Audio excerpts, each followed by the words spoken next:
ঝাড়খণ্ডে মুখ্যমন্ত্রী পদে শপথ হেমন্ত সোরেনের। রাঁচিতে শপথ গ্রহণ অনুষ্ঠানে মুখ্যমন্ত্রী মঞ্চে রাহুল গান্ধী। জাতীয় রাজনীতিতে নয়া সমীকরণ জল্পনা তুঙ্গে। ঝাড়খণ্ডে মুখ্যমন্ত্রী পদে হেমন্ত সোরেনের শপথ গ্রহণ এবং সে অনুষ্ঠানের একই মঞ্চে একদিকে আমাদের রাজ্যের মুখ্যমন্ত্রী মমতা বন্দ্যোপাধ্যায়, অন্যদিকে কংগ্রেস সাংসদ রাহুল গান্ধী।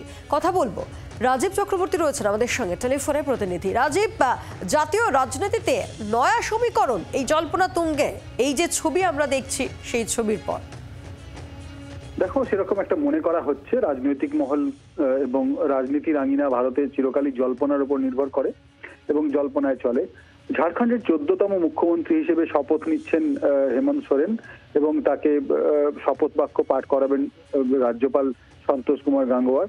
আর এই যে শপথ গ্রহণ অনুষ্ঠান, সেই উপলক্ষে সেখানে উপস্থিত হয়েছেন রাজ্যের মুখ্যমন্ত্রী তথা তৃণমূল সুপ্রিমো মমতা বন্দ্যোপাধ্যায়।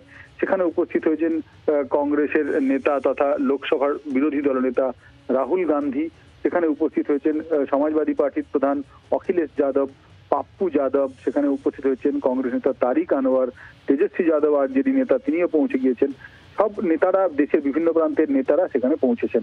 স্বাভাবিকভাবে তুমি দেখতে পাচ্ছ যে ইন্ডিয়া জোটে থাকা রাজনৈতিক দলগুলির নেতারা সেখানে পৌঁছেছেন এবং এইখানে এই মঞ্চে মমতা বন্দ্যোপাধ্যায়ের উপস্থিতি অত্যন্ত গুরুত্বপূর্ণ এবং সঙ্গে সঙ্গে তাৎপর্যপূর্ণও বটে। তার কারণ যদি আমরা জাতীয় রাজনীতিতে দেখি, জাতীয় রাজনীতিতে এই মুহূর্তে সংসদে তৃণমূল কংগ্রেস তাদের নিজেদের ইন্ডিয়া জোট থেকে দূরত্ব বজায় রেখেছে। তৃণমূল কংগ্রেস তারা জানিয়েছে যে ইন্ডিয়া ব্লকের যে ইস্যুগুলি রয়েছে তার থেকে তাদের ইস্যু অর্থাৎ তৃণমূল কংগ্রেসের ইস্যু সম্পূর্ণ পৃথক।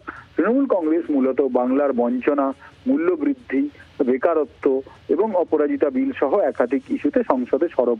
আর খুব স্বাভাবিকভাবেই জাতীয় রাজনীতিতে শোরগোল পড়েছে তৃণমূল কংগ্রেস, ইন্ডিয়া জোট থেকে সরে দাঁড়িয়েছে, অন্তত সরে দাঁড়ানোর ইঙ্গিত দিচ্ছে।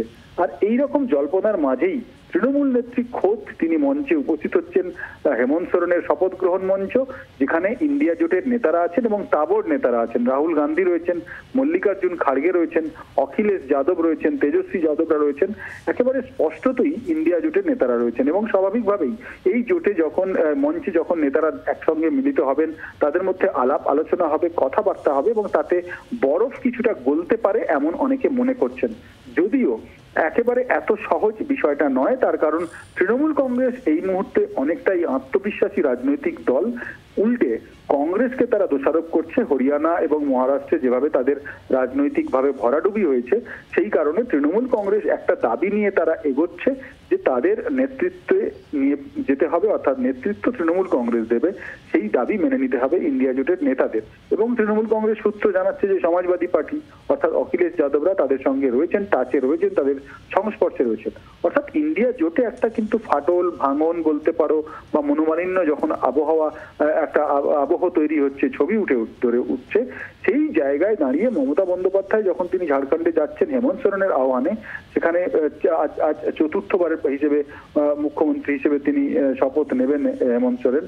এবং আমরা জানি যে ঝাড়খণ্ডে বিপুল সংখ্যাগরিষ্ঠতা নিয়ে হেমন্ত সোরেনের সরকার সেখানে ফিরে এসেছে। 81টি মোট আসন ছিল বিধানসভায়, যার মধ্যে 56টি কিন্তু ঝাড়খণ্ড মুক্তি মোর্চা তারা নিজেদের দখলে রেখেছে। এবং এই যে ঝাড়খণ্ড মুক্তি মোর্চার নেতৃত্বে যে জোট, তাতে কিন্তু ইন্ডিয়া ব্লকের অন্যান্য রাজনৈতিক দল রয়েছে, বামেরা রয়েছে, কংগ্রেস রয়েছে। এই জায়গায় দাঁড়িয়ে সেখানে আবারও একবার বিরোধী শিবির, বিরোধী জোট এই বিষয়গুলি সামনে আসবে এবং মমতা বন্দ্যোপাধ্যায়ের সঙ্গে রাহুল গান্ধী বা খাড়গেদের কোনো কথা হয় কিনা সে ব্যাপারে আমাদের নজর থাকবে। এবং ভবিষ্যতে এই মঞ্চ থেকে ইন্ডিয়া ব্লকের যে মঞ্চ, সেখানে কোনো পরিবর্তন হয় কিনা বা তার কোনো বরফ যেটা আপাতত জমেছে দুটি রাজনৈতিক দলের মধ্যে, তাতে কোনো গলে কিনা সেটাও কিন্তু দেখার বিষয়। বাংলার আওয়াজ, বাঙালির আবেগ, জি 24 ঘন্টা।